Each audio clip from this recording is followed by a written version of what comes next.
पर्यंत माइंड आणि मॅटर मन होतं माणसाला आणि वस्तूवर पण प्रेम करायचं. पण 1990 नंतर तो आता वस्तूवर प्रेम करतो. जगात सगळ्यात मोठी इंडस्ट्री आता कोणती चालली आहे तर ती दिसण्यावरची आहे, कॉस्मेटिक्सची. मी दिसावं कसं याच्यासाठी करोडो रुपयाचा खर्च आहे, पण मी असावं कसं याच्यासाठी व्यवस्था नाही निर्माण केली. मी आतून कसं असावं, आणि ती खरं व्यवस्था शिक्षणातून जाते. आम्ही ज्या शाळेत शिकतो, आमची ज्या गुरुजनांच्या सोबत असतो त्यांच्या सोबत ती घडत असते. आईबाबाचा रोल नेमका माणसाच्या आयुष्यामध्ये, लेकरांच्या आयुष्यात कोणता असतो?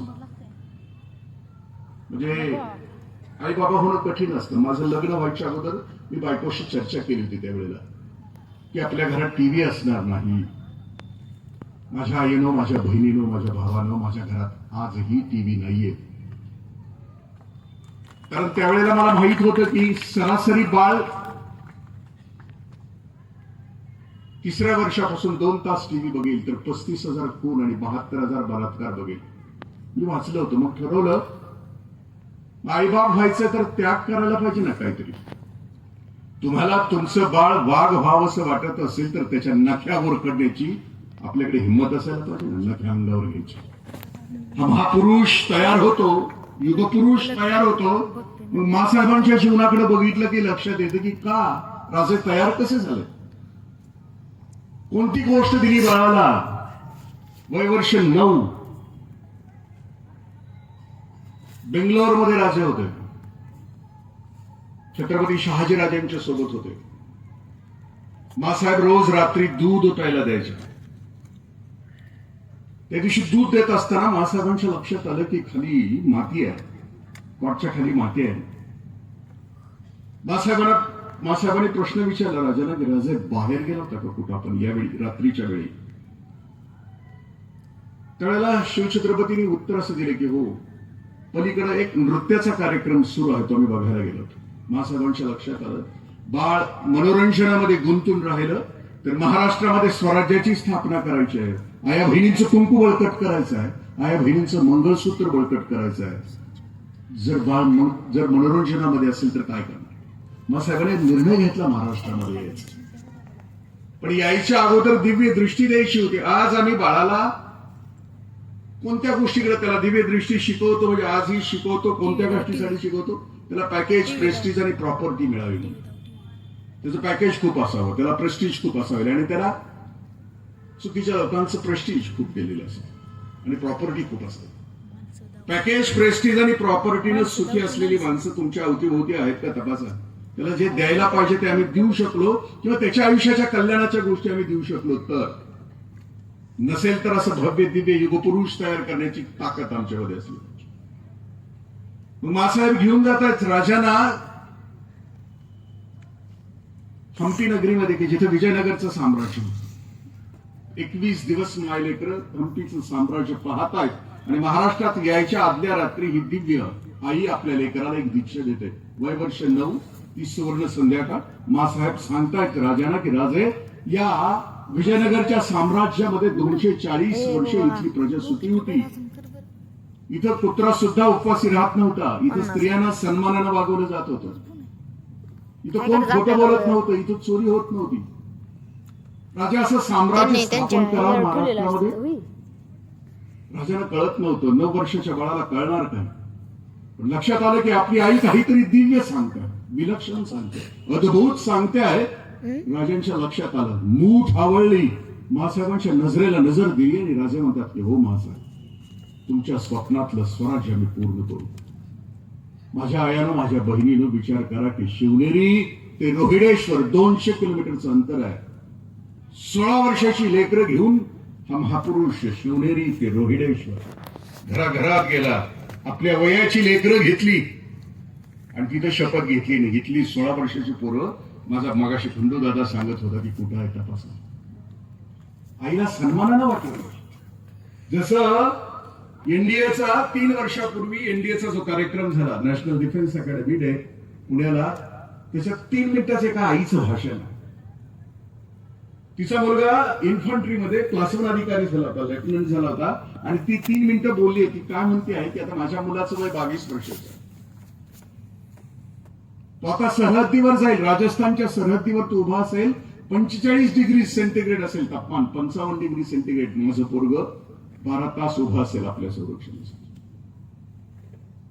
माझा मुलगा ज्यावेळेला हिमालयामध्ये असेल त्यावेळेला -45 डिग्री सेंटीग्रेड तापमान असेल, उभा असेल या देशाची जबाबदारी खांद्यावर घेऊन. आणि त्यावेळेला तुमच्या माझ्या आजूबाजूची पोरं डीजे कुठला लावायचा याच्यावर चर्चा. कारण आम्ही नाही ना द्यायला तयार, आम्ही आमच्या लेकरांना सुधारायला तयार नाही ना. मी आता माझ्या गावामध्ये निर्णय घेतोय 30 तारखेला संध्याकाळी 7 ते 9 टीव्ही बंद आणि मोबाईल 30 तारखेला. कारण एक आमच्या तालुक्यामध्ये गाव आहे, तिने आता कालावधी वाढवलाय, संध्याकाळी 6 ते 10 केलाय. गावातली डॉल्बी बंद. याच्यावर चिंतन अजिबात नाही. आणि ते मी काय करायला पाहिजे हे आई बापांनी त्याला सांगितलं पाहिजे ना. तू काय करायला पाहिजे, तू मोकळा बसला ते करायला पाहिजे. त्या गरुडीनीच्या लक्षात आलं की आपल्याला लग्न करायचं. गरुडीच्या त्या पोरीचं लग्न होतं ते स्वयंवर पद्धतीने होतं, कांदा पोहेनं होत नाही.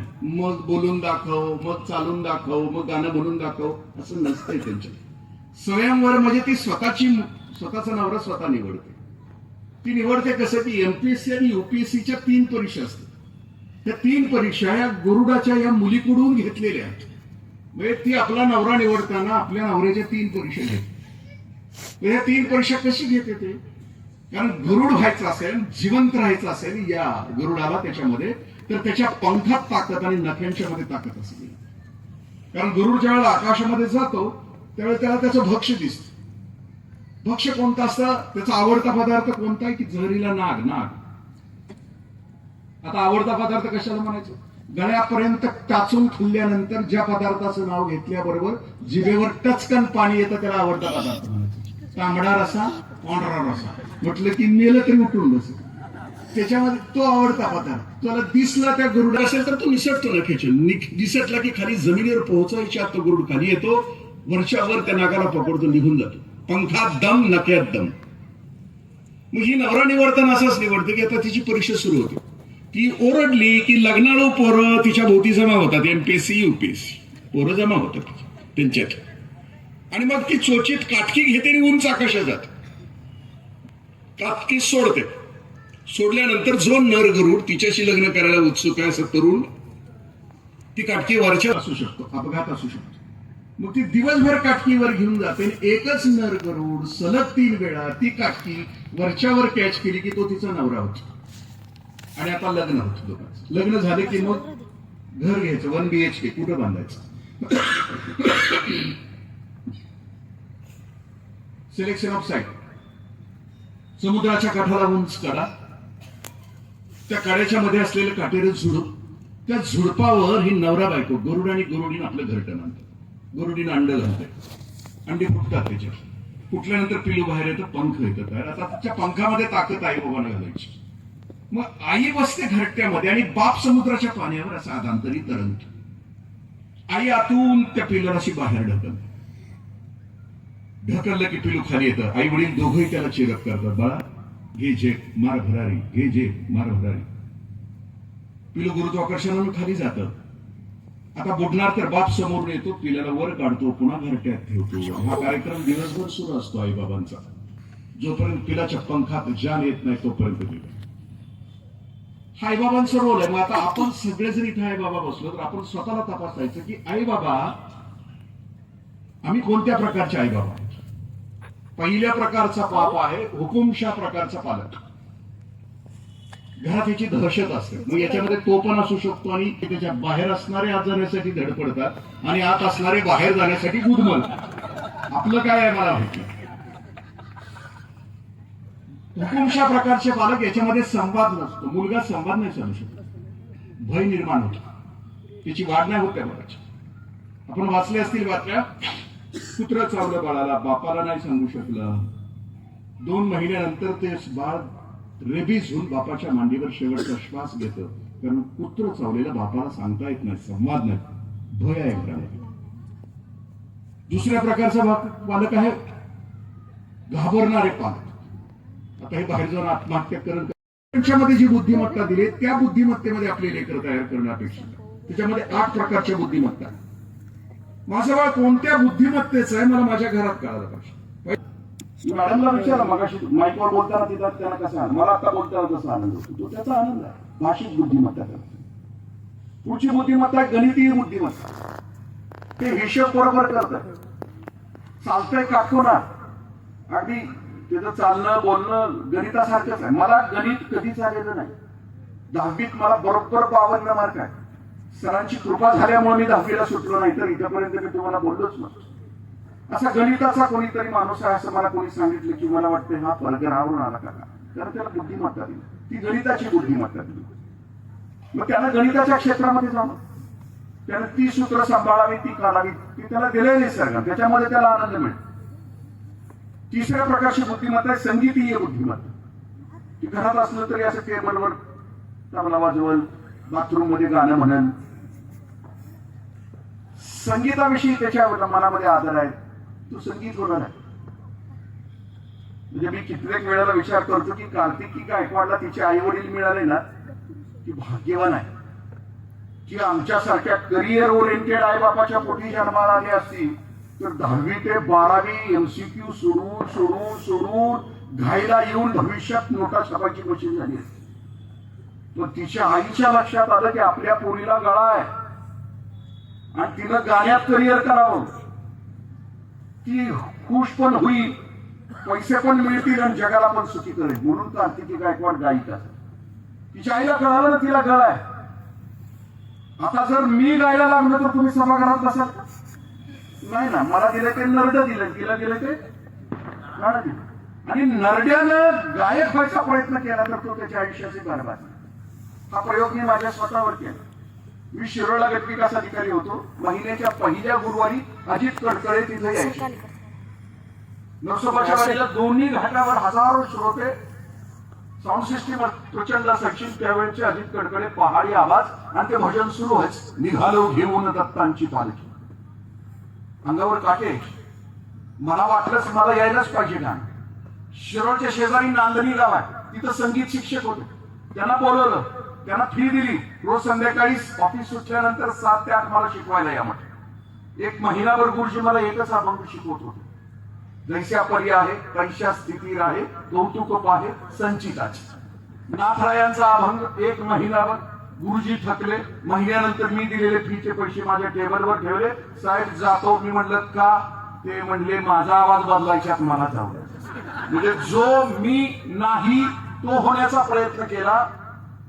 माझ्या आई बाबानं आई वडिलांच्या म्हणण्यानुसार खूप मोठ्या पदावर गेलेल्या 6 जणांच्या आत्महत्या तुम्ही युट्यूबवर जावा, तुम्ही गुगलवर जावा की तथाकथित पास होण्यासाठी लोक झिजतात, पोरं झिजतात. 3 ते 4 वर्षात त्या पोराने आत्महत्या केली. व्हायचं नव्हतं पण आई बाबांनी केलं. तुम्ही कधीतरी डॉक्टर श्रीराम लागूंचं चरित्र वाचा. त्यांना व्हायचं नव्हतं MBBS, ते ENT सर्जन झाले, पण नाटकाची तालीम सुरू झाली की क्लिनिक बंद करून निघून जायचं. डॉक्टर जब्बार पटेल, डॉक्टर अनिल अवसट, म्हणजे ते असं म्हणतात की आम्हाला व्हायचं नव्हतं पण आमच्या आई बाबांनी आम्हाला त्याची. पुढच्या प्रकारची बुद्धिमत्ता आहे तिला अवकाशीय बुद्धिमत्ता असते. ही चित्रकार आहे, हा शिल्पकार आहे, त्याला दिसतं त्याच्यामध्ये. माझा मित्र आहे शेडगे म्हणून, माणिक शेडगे, प्रचंड बुद्धिमान लेकरू. 10वी 12वी 98 99. तर ते दगडातून अशी मूर्ती तयार करत होतं. ते घेऊन आले एक दिवशी आई बाबा 7वी 8वीत असताना. मी म्हटलं याला शिल्पकार करायचं. 12वीच्या नीट मध्ये CET मध्ये तो मेडिकल इंजिनिअरिंग कुठे जाऊ शकतो असता इतकी माणसं असतात. तर त्याला अकोल्याला ठेवला, शिल्पकार तयार केलं. आज उत्कृष्ट शिल्पकार आहे. तो मूर्ती घडत असताना जणू अशी मूर्ती घडतो की एखादी सकार मग्न होऊन जातो. त्या दगडावरचे टवके उडवत असताना नको तो टवका उडवत आपली मूर्ती प्रकट करत असताना असं बघत राहावंसं वाटतं की एखादा माणूस संगीत कसा तो पुन्हा चाकोरीत अडकला असता, पुन्हा आता म्हटलं तिकडे गेला असता. एकेनान नावाचा रशिया, त्याला दोन्ही हात नव्हते, मधलं धड होतं नुसतं. 20 वर्ष झाली तरी त्याला असून आवाज चित्रकार. 20व्या वर्षी त्यानं तोंडामध्ये पेन्सिल झाली, चित्र काढायला सुरुवात केली. 3 वर्ष लागली त्याचं चित्र पूर्ण व्हायचं. चित्र पूर्ण झाल्यानंतर पुन्हा त्याच्यामध्ये रंग कसा मारायचा. पुन्हा ब्रश, पुन्हा संघर्ष, पुन्हा तपश्चर्या करायची. तर 12 वर्ष त्यानं स्वतःची जीभ चिरली, ब्रश तयार केला.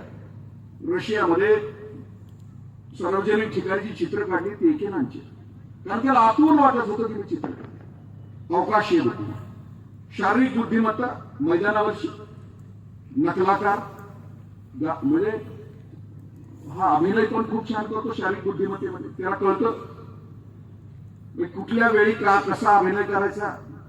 घरी आलं की बरोबर सणांचा अभिनय करत असतंय. बारशाला 12व्याला गेलं की पाहुण्याचा करत असतंय. कुठले सर शिकवताना 35 मिनिटात आणि म्हणून आणि म्हणून आणि म्हणून आणि म्हणून आणि म्हणून ते कसं म्हणतात ते पण म्हणून दाखवतात.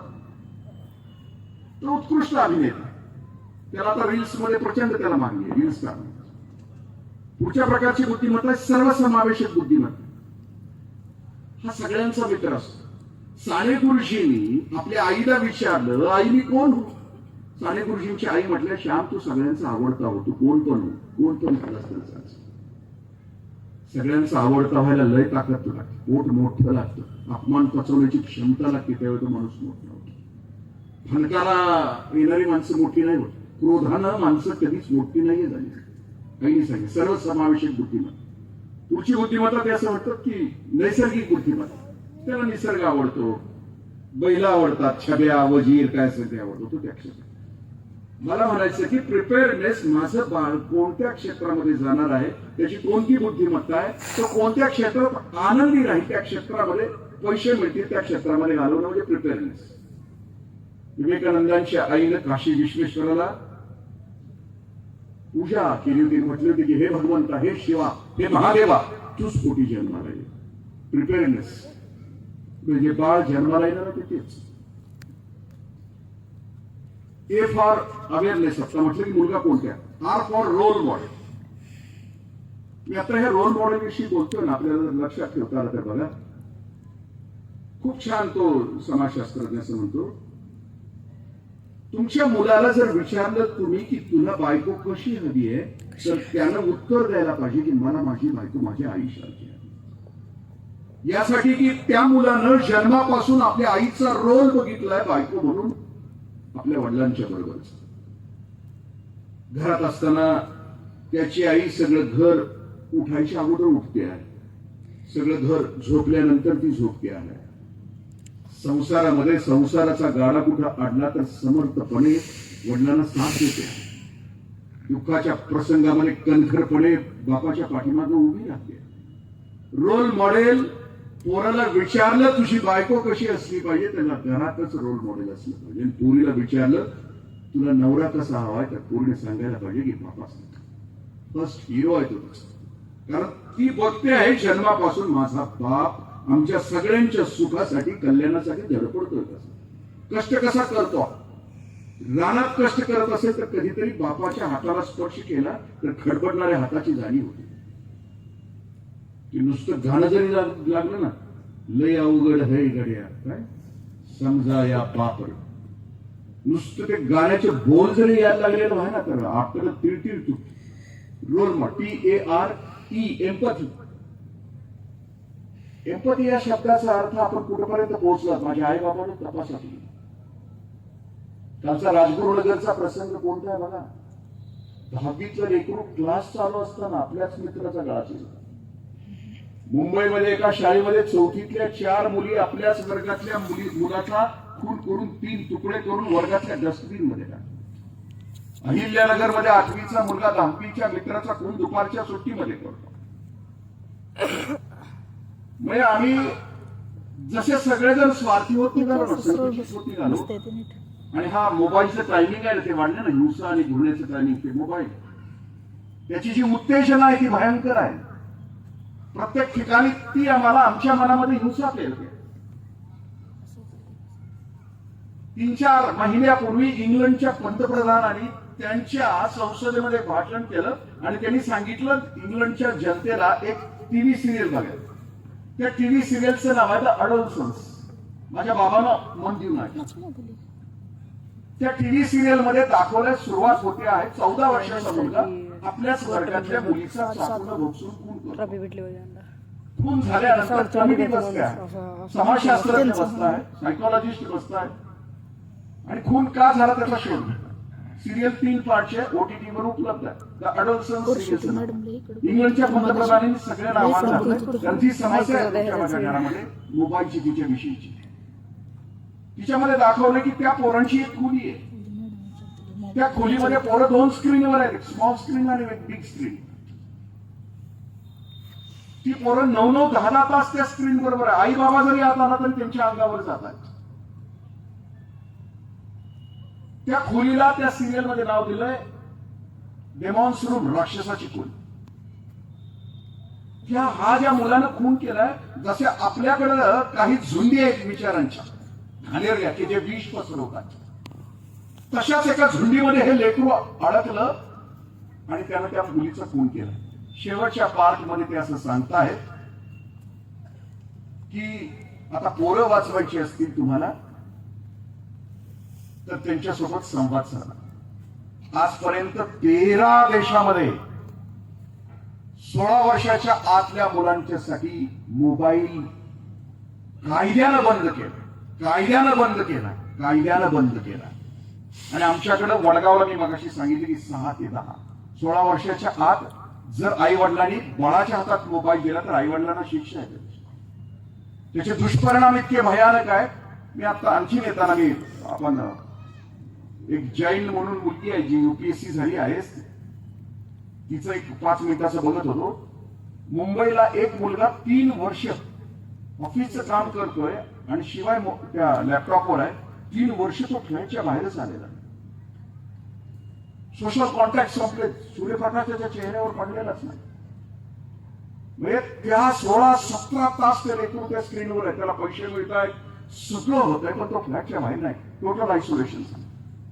मी आता 2-3 घटना सांगतो की एम्पथी कुठेपर्यंत पोहोचली.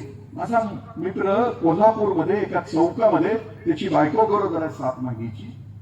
तो आता वळणार आहे डाव्या बाजूला म्हणून 3 16-17 वर्षाची पोरं, 2 पोरं मोटरसायकलवर आहे.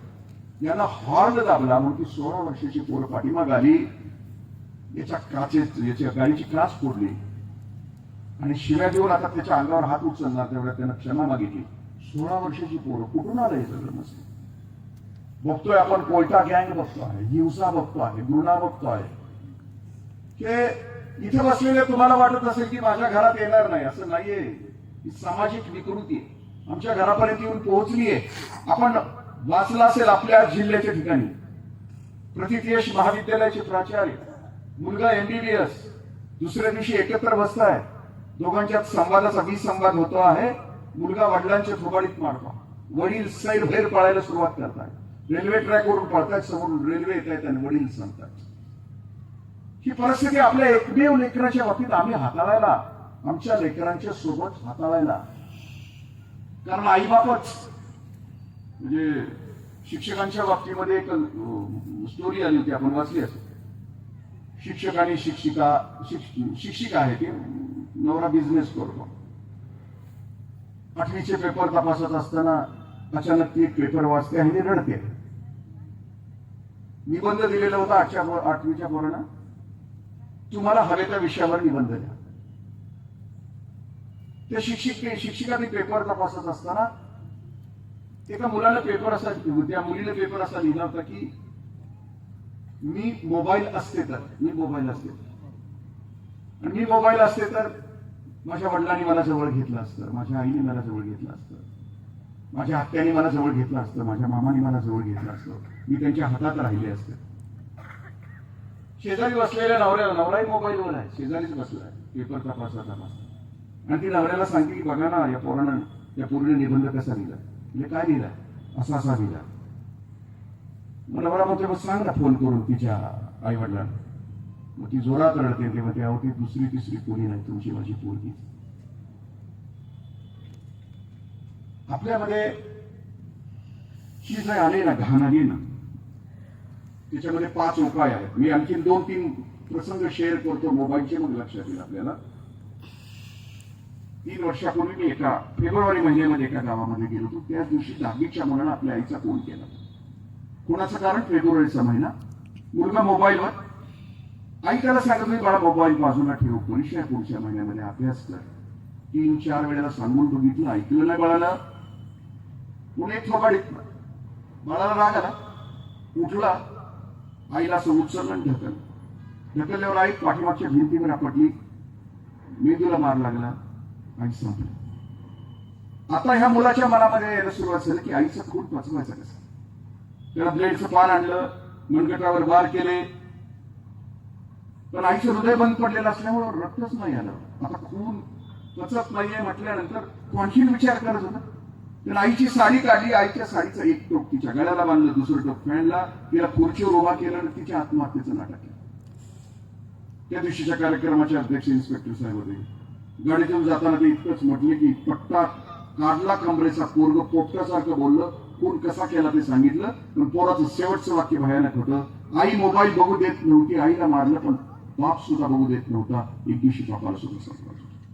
महाराष्ट्रातलं एक मोठं शहर, इंग्रजीचे सिनियर कॉलेजचे प्राध्यापक तेही आपल्या बाळाला सांगतायत, बाळा मोबाईल ठेव बाजूला. पोरग विचार करताय, बापाची सनद त्याला येते आहे, बापाला मारायचा कसा.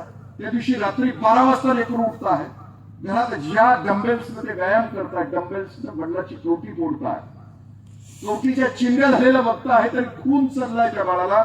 ते किचन मध्ये जात आहे, सुरी घेत आहे, वडिलांच्या अंगावर 82 वाढत. मी युवकांच्या सोबत गेले 25 वर्ष काम करतो. माझं एक लेकरू तिथे येणाऱ्यापैकी कोकणामध्ये क्लास 1 अधिकारी आहे. त्याची बायको MSc फिजिक्स. बाळ जन्माला घातल्यानंतर 1.5 वर्षाच्या नंतर बाळ रडायला लागलं की मोबाईल द्यायला सुरुवात केली. 2-2.5 वर्ष झालं बाळाच्या मुखातून शब्द नाही. मोबाईल काढला की रडायचं, बोच करायचं, डोळे बोच करायचं. 2.25 वर्ष झाली तरी सुटला बॅलन्स त्या पोराचा. ते आता कोल्हापूरमध्ये आपण जाऊन बघू शकता, संवाद सेंटरमध्ये ते बाळ गेले 2 वर्ष झालं. आता कुठे एक वाक्य पूर्ण करत आहे, आता कुठं आई बाबा म्हणतात. तुमच्या माझ्या घरातली पोरं नीट सांभाळली तर दुसऱ्या वर्षी बोलायला सुरुवात करतात. ते माझ्या पोरीचं बाळ आज 4-4.5 वर्ष झालं आता एखादा शब्द बोलतो. मधून मधून फोन येतो तिचा, काका मी शिकले, चांगली आई नाही होऊ शकले. मी माझ्या लेकराला सांभाळत असताना स्क्रीन पासून दूर नाही ठेवू शकले. मी एक पुस्तक वाचण्याची आपल्याला विनंती केली मोबाईलच्या बाबतीमध्ये. माध्यम कल्लोळ नावाचं नीलांबरीताई जोशींचं पुस्तक आहे.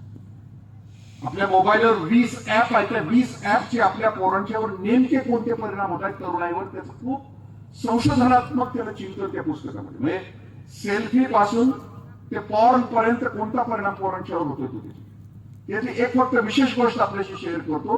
ती असं म्हणते की आता भारतातल्या तरुणाईचं स्क्रीनचं टायमिंग 13 ते 17 तास आहे. झोपायचं टायमिंग 2 ते 2.25 तास आहे आणि कॉन्सन्ट्रेशनचा पिरियड पोरांचा फक्त 20 सेकंदाचा. माझ्या मायबापानो, जगामध्ये आपलं लेकरू किंवा तुम्हाला सुद्धा यशस्वी व्हायचं असेल तर एकाग्रतेची आवश्यकता असते. एकाग्रतेशिवाय शास्त्रज्ञ निर्माण होऊ शकत नाही. एकाग्रतेशिवाय कवी, लेखक कुणीही निर्माण होऊ शकत नाही. आणि पोरांची एकाग्रता संपली, अस्वस्थ आहे. आणि अस्वस्थता कुणालाही सुखी करू शकते. म्हणजे अशांत कुठं असं गीता म्हणजे या जगातली अशांत आणि अस्वस्थ व्यक्ती कधी सुखी आणि समाधानी असते. मी याला पर्याय काय?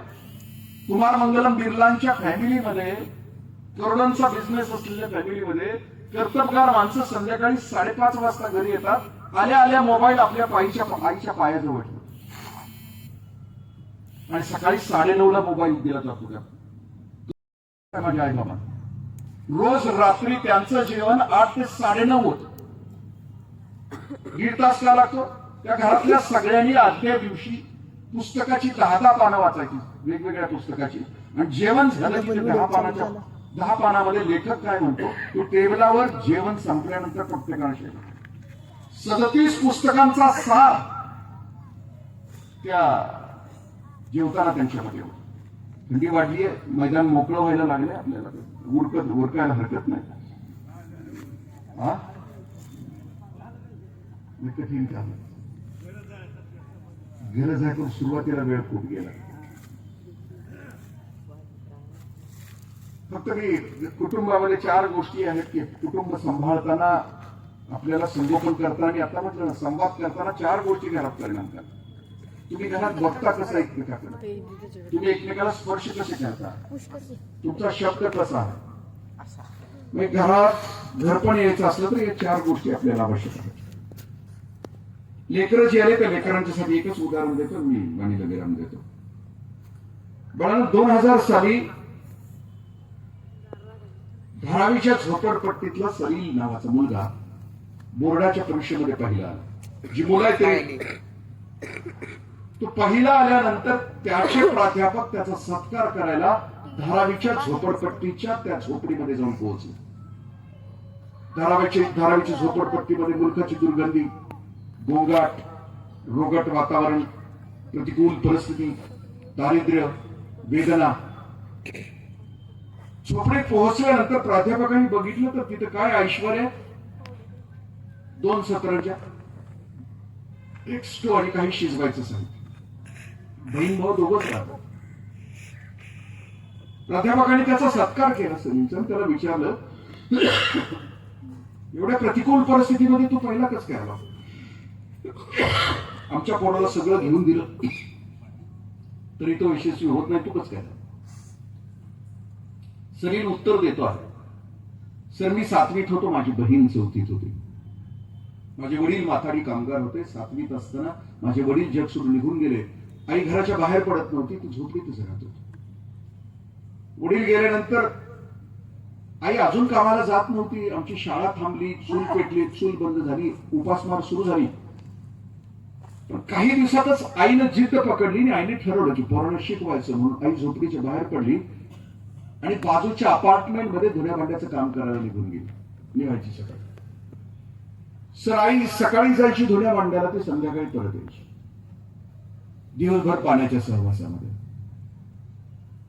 सर आमचं शिक्षण सुरू झालं, चूल पेटली, उपासमार थांबली, आम्ही शिकू लागलो. कसं तरी वर्ष गेलं. पण दिवसभर आई जायची ना धुणे भांडे करायला, दिवसभर पाण्याच्या सहवासात असायची. एक दिवशी तिला सर्दी झाली. सर्दीनं तिला अंथरून पकडलं, पण सर तिच्या चुकी बरीच नाही झाली. तिला टीबी झाला. तिचं कमावणं थांबलं. सर पुन्हा उपासमार, पुन्हा शिक्षण थांबलं. मग आम्ही दोघांनी, बहीण भावंडाने मिळून दोघांनी ठरवलं की चहाचा गाडा टाकायचा. आम्ही दोघांनी मिळून धारावीच्या झोपडपट्टीच्या चौकामध्ये गाडा टाकला. मी 5-6 तास चहा करू लागलो, माझी बहीण 3-4 तास करू लागली. सर शिक्षण सुरू झालं, चूल पेटली, आईचा औषधोपचार सुरू झाला. पण सर आई उठलीच नाही आजारपणातून. टीबीने तिला खाऊन टाकलं. तिच्या अंगावरचं मांस संपलं, फक्त हाडाचा सापडा शिळत राहिला. सर तिला आता मारायचं होतं. शेवटच्या श्वासांची घरघर तिची सुरू होती. तिला आता श्वास सोडायचा होता. पण मरताना तिला काहीतरी सांगायचं होतं. तिचा आवाज क्षीण झाला होता, माझ्या कानापर्यंत पोहोचत नव्हता. सर मी खाली बसलो, आईचं डोकं मांडीवर घेतलं. माझा कान तिच्या तोंडाजवळ नेला. ती जीवाच्या आकांतानं ओरडली, सलील शिक आणि बहिणीला शिकव. आवाज क्षीण होता, वाक्य तर ऐकू आलं. आईने शेवटचा श्वास सोडला सर. पण मरताना आईचे डोळे उघडे होते, सताड उघडे होते, जणू माझ्याकडे बघतात. सर आई गेली. मी 10वीत ना 11वीत आलो. सर 17 वर्षाचं वय, दिल दोस्ती दुनियादारीचं वय, भिन्नलिंगाविषयीच्या आकर्षणाचं वय. सर वाटायचं ना जवानी होती. सर कॉलेजचं वय होतं, पुण्याचं, उमलण्याचं, स्वप्नांचं. सर वाटायचं की क्लास बुडवावा, मॅटिनीला जावं, क्लास बुडवावा, कॉलेजच्या कॅन्टीन मध्ये बसून वडापाव खावा, क्लास बुडवावा, एखाद्या श्रीमंत पोराच्या पाठीमागे बसून शायनिंग मारावी. सर वाटायचं ना. पण सर ज्या वेळेला वाटायचं ना की क्लास बुडवावा, कॅन्टीन मध्ये बसून वडापाव खावा, क्लास बुडवावा, मॅटिनीला जावं, क्लास बुडवावा, श्रीमंत पोराच्या पाठीमागे बसून शायनिंग मारावी. सर त्या वेळेला आईचे डोळे आठवायचे मरताना. सर आणि त्यावेळेला आईचे शब्द कानात घुमत राहायचे, सलील शिक आणि बहिणीला शिकव. माझ्या पतनाच्या प्रत्येक क्षणाला आईच्या डोळ्याने मला सावरलं. माझ्या आई बाबांना माझा प्रेमाला विरोध नाही, कोणाचाच असणार नाही.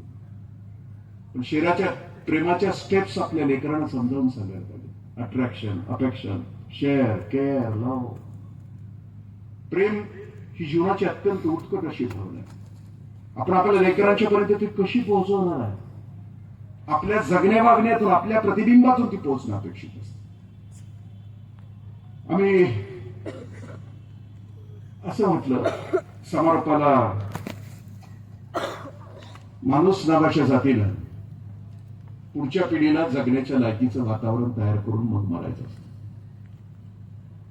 केले का आम्ही आमच्या पोरांच्यासाठी? बघा, चितमपल्लींची अलीकडची आलेली पुस्तकं मी वाचली. त्या पुस्तकातला एक प्रसंग असा आहे, त्या जंगलातल्या माकडांना असं लक्षात येतं की येणारा काळ दुष्काळाचा आहे, अन्नधान्य होणार नाही, खायला असणार नाही. त्या माकडांच्या लक्षात येतं.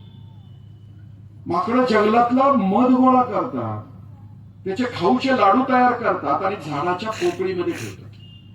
सगळ्या पिल्लांना घेऊन येतात भविष्यातल्या पिढीला आणि त्यांना दाखवतात की बाळांनो, तुमचा तानबुकेचा लाडू याच्यात आहे. सगळी प्रौढ वयस्कर सगळी माकडं डोंगराच्या काठावर जातात, वर जातात, कड्यावर जातात आणि सगळी माकडं आत्महत्या करतात. का? पोरं जगायला पाहिजे, पोरांचा अन्न आपण खायला नको. जनावरांना कळतं पुढच्या पिढीसाठी जगायचं आहे. तुमच्या माझ्या पोरांच्यासाठी आपण कोणतं जग तयार केला? म्हणजे मगाशी दादा सांगत होते की घरात मी आता माझ्याकडे काल परवा माझ्या गावातले दोन्ही शिक्षक आले ते प्राथमिक आणि माध्यमिक. ते म्हणतात की पालकच शिक्षक म्हणतात आम्हाला फोन करून सांगताय की पोरग मोबाईल लय बघतोय आणि हे टीव्हीवर आहे. म्हणजे जे आहे ते प्रतिबिंब आमच्या समोरच्या लेकरांना आम्ही कोणतं देतो.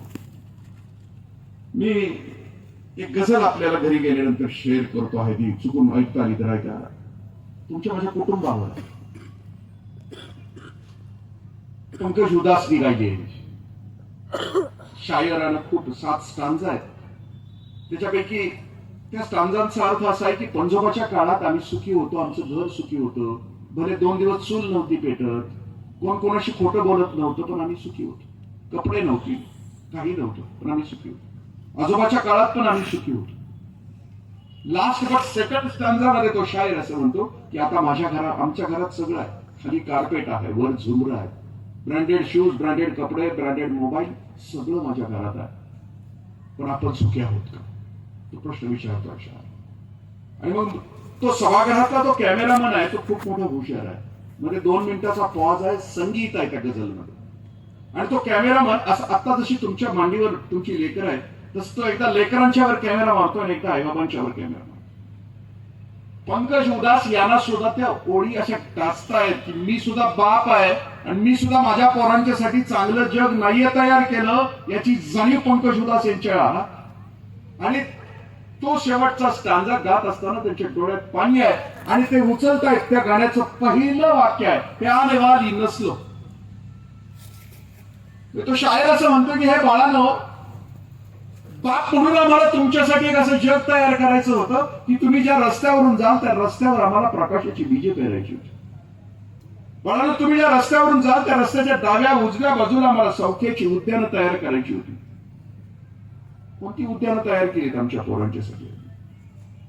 म्हणजे लातूर पॅटर्नला आपली पोरं टाकली, 2 वर्ष घराकडे येत नाहीत, कष्ट करतायत आणि त्यावेळेला मुंबईच्या 5 स्टार मध्ये बसून कुणीतरी 85 लाखाला पेपर फोडतात. जमेल आपल्याला?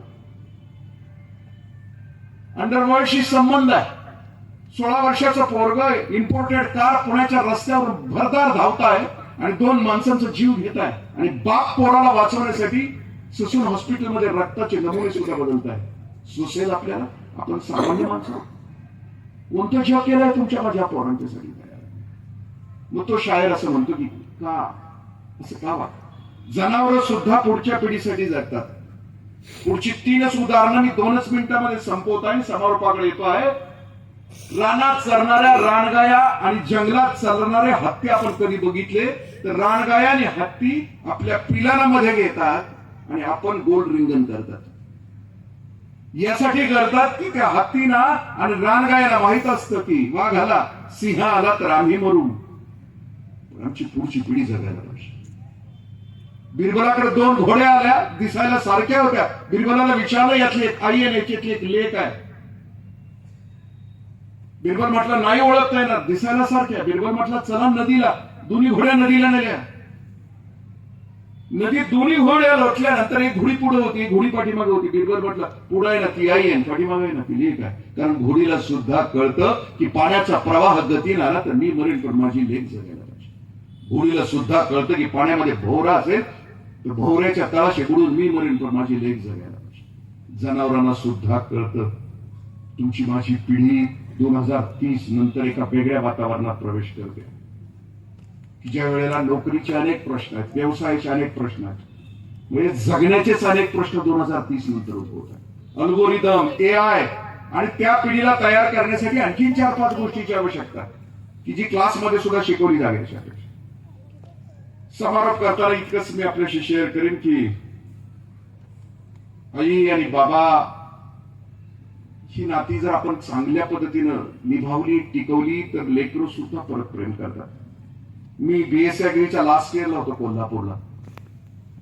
आम्ही एकमेकाला विचारायचो की तू कोण होणार बीएससीला. धुळ्याला असल्यामुळे सगळ्यात शेवटी उशिरा कोल्हापुरात गाडी पकडली, सकाळी 11-12 वाजता त्याच्या घरात पोहोचलो.